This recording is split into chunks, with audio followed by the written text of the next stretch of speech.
Hello my beautiful people, welcome to my channel The Party Class.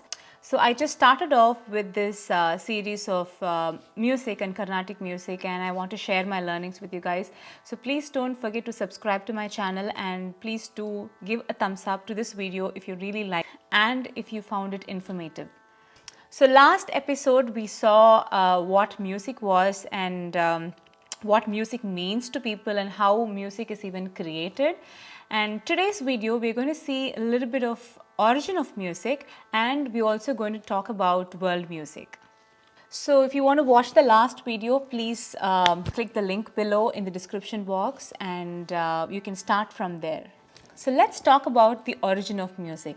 So interestingly, the earliest form of instrument was discovered 40,000 years ago. The fossil study says that the first found instrument or the latest found instrument was 40,000 years ago.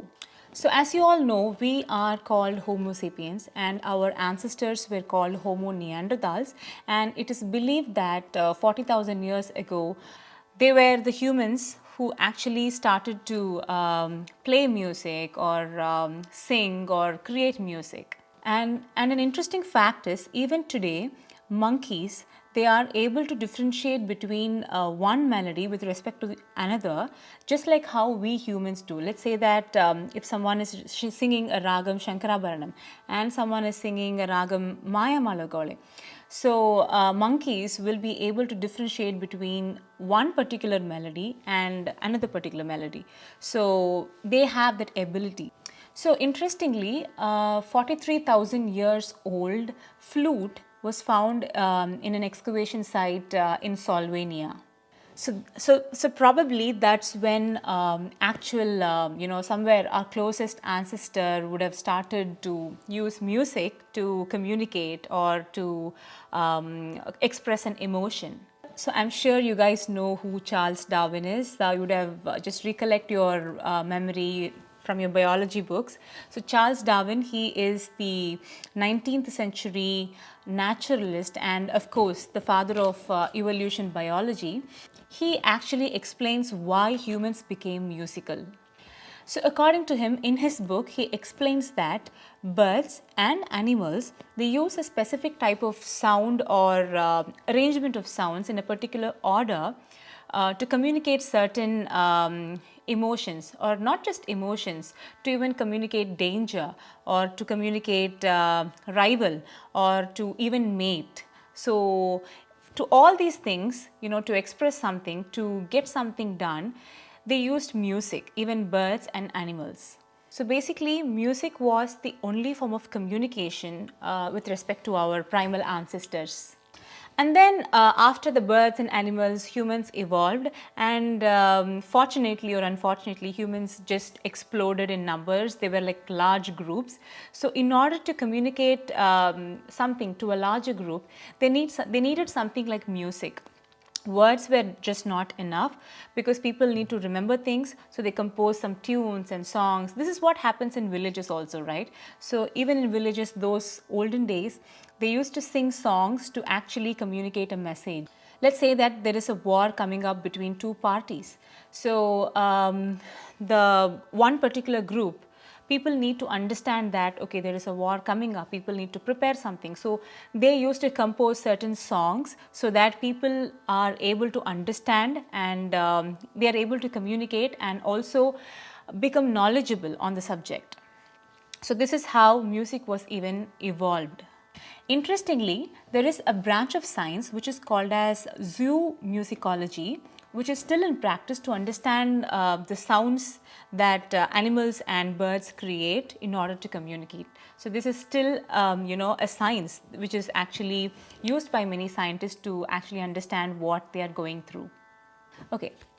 At the moment, in this century, if we are arguing who created music first and fighting against each other, then definitely it's not humans, it's our ancestors. Probably we should give credit to Homo neanderthals because they were the ones who actually created an instrument. So we Homo sapiens, we humans can never take that credit. So there is no use arguing who created music first. Before we dive deep into understanding Carnatic music, let's zoom out of India and then pan the entire world and understand the world music. So there is a category. So each and every music can be categorized into a particular group. So someone somewhere they created this standard of music. So let's look at that before we even move and learn about the Indian classical music. So this world is filled with different types of people from different geographic locations and from different cultures and traditions, right? So depending upon their culture and tradition, music eventually evolved into something else.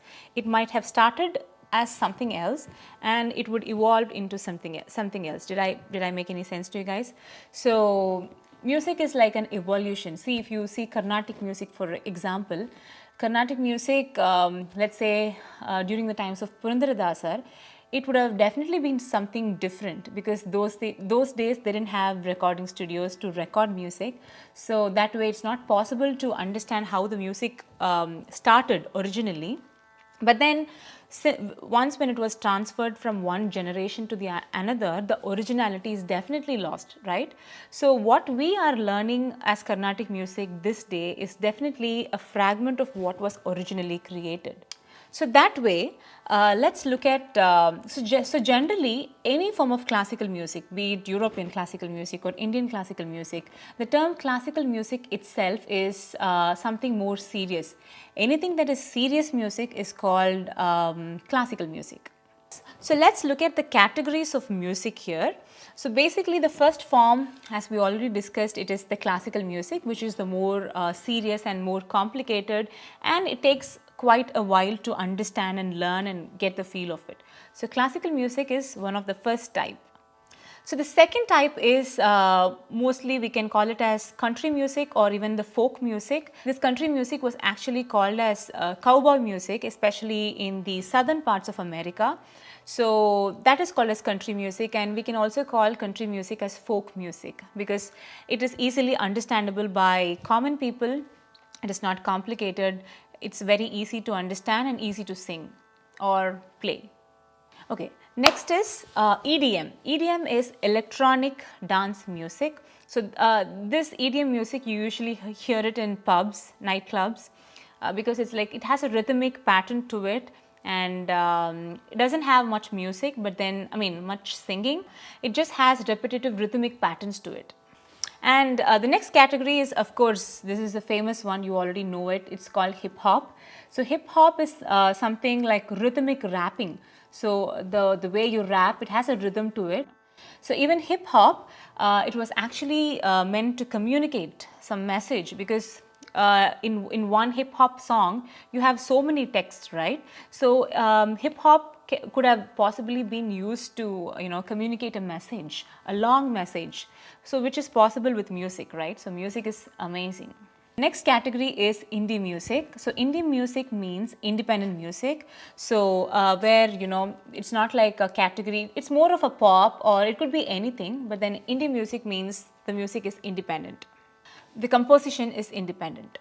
And the next category is rock music. So rock music is something that has a lot of electric guitar in it. It has drums and bass and repetitive riffs, they call it. So yes, so that's rock music. And in addition to that, rock music usually has a steady beat. Okay, the next category of music is jazz, which is my favorite and my husband's favorite style of music. He is not a music person at all. Except jazz, he doesn't like anything else because he loves jazz. And jazz music is something so refreshing because I never had an opportunity to listen to live jazz until we visited New Orleans, because New Orleans, Louisiana is the actual place where jazz originated, because it's actually a mix of European and African music. When African slaves were migrated there, that music evolved, and jazz is such an amazing class of music which is very refreshing, and it's such a beautiful I'm not even able to express it with words, because one night in a jazz pub, and we were actually in some other world. It was that amazing. So basically jazz music is actually black music. It's created by black people. And the next category that we're going to see is metal, or it's also called as heavy metal. It is just like similar to rock, but then it has more aggression to it. The next category is pop. Pop means popular music. Any song that has a rhythmic pattern or something that is easy to remember or something that has a catchy beat, we call it as pop. And reggae. Reggae is a form of music where anything that is slower, it has a beat to it, it has some drums and all that. Usually it is accompanied by bass guitar, but it's very slow and soft and like very, very, very slow and lazy kind of a music. And R&B. R&B is the last category that we are going to see today. So R&B means rhythm and blues. So this form of music is more like pop, hip hop, or even electronic music. So anything that has a rhythm to it, we call it as, everything has a rhythm to it. But then R&B is mostly like just like pop and hip hop. So now, since we saw the world music, let's look at classical music now. So the beginning of the classical music was the second half of the 17th century, and the most standard form of classical compositions that we know is symphony, concerto, sonata. So all these are like standard forms of classical music. And the famous musicians that we know during that time period was Mozart and Beethoven. So now let's look at this picture, which actually has the periods of Western musical history. The first period that so the beginning was the medieval period, which is 476 AD to 1400 AD, and the second one was the Renaissance, which is 1400 to 1600, and next one is the Baroque period, which is 1600 to 1750. And the next one was the most famous one, which is called as the classical period, where 1750 to 1820, and the romantic period is called 1820 to, the romantic period was 1820 to 1900. The impressionist was 1875 to 1925, and the modern period was 1900 to 1960, and the current period that we are right now is called as the contemporary or the postmodern period, which is from 1960 to the present. Okay, so hope you guys understood what world music is and what classical music is. So before we dive deep into Carnatic classical music, I want to give you guys an insight into what world music is and how these world music is classified into a particular category. So even if you take India, you can still classify all the types of music that you listen to into these categories. And this is like a standard form or a standard template that applies to all forms of music. So that's it guys for today's video, and hope you guys like this video and found it informative, and please do comment down below if you really like this video and if you found this informative, and I would like to know how you guys like this video. And thank you so much for watching this video, and I will see you guys in another video, and next video I'm going to talk about the actual Indian classical music. So stay tuned and I will see you guys.